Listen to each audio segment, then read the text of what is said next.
Low prices. Everybody loves those.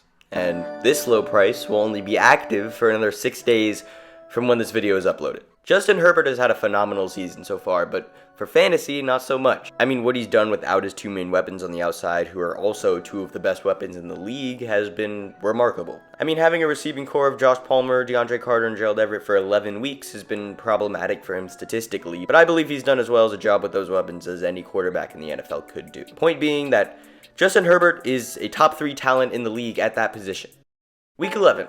New chapter for Justin Herbert this year. The first time since week 1 where he had everybody in the cast of pass catchers on the field. It only took a quarter for Mike Williams to go down. Look, in the first quarter where he had all of his weapons, he threw for 100 yards and a touchdown. And that touchdown went to Josh Palmer. Now, the only reason that matters is when he gets his top 2 weapons back, the other weapons free up. And that's why Josh Palmer had such a big day, because when you put Keenan Allen out there, defenses have to shift their focus to him, and that leaves targets for guys like Josh Palmer. But look, Herbert had a productive fantasy day for sure, but not to the point where his value skyrocketed. As someone who's trying to trade for Herbert, you can easily still make the argument that his pass catchers are banged up and will be banged up for the rest of the year, but that is simply not the case. Starting week 12, Herbert will have every one of his pass catchers starting. Mike Williams is said to not have seriously re-aggravated his ankle, and Brandon Staley said he should be ready for Sunday. Keenan Allen had a great day, didn't re-aggravate anything, looks to be getting back to his normal self, and Gerald Everett is in line to come back. I mean, this last stretch of the year will make up for the lackluster start that Herbert had, and let's think logically for a second.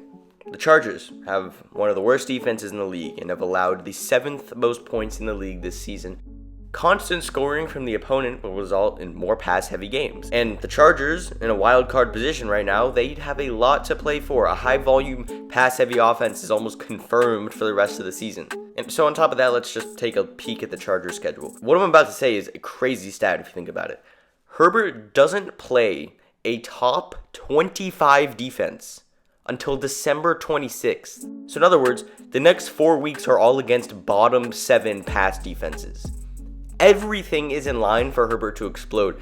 So we have established his talent. He now has a fully healthy roster and has the best schedule for a quarterback for the rest of the season. So say you have Josh Allen, Lamar, or even Hurts. I would try to trade down to get Herbert and a piece, because all of their values are currently way higher than Herbert, and also other quarterbacks in that tier. If you have them, this accounts for you too. For example, say you're a Josh Allen owner. I would give your Herbert owner Josh Allen for Herbert and say Godwin or Juju or someone of that caliber, Antonio Gibson. I would try to get another piece and give up Josh Allen or Patrick Mahomes or someone to get Herbert, because you are winning that trade and getting depth. Point stands that now it's the time to get Herbert. If you don't have a sustainable quarterback, give up assets to get him. And if you do have a sustainable quarterback, trade down to get him, because you really aren't trading down. So before all his receivers objectively get healthy, make this trade while his value is still at a season low.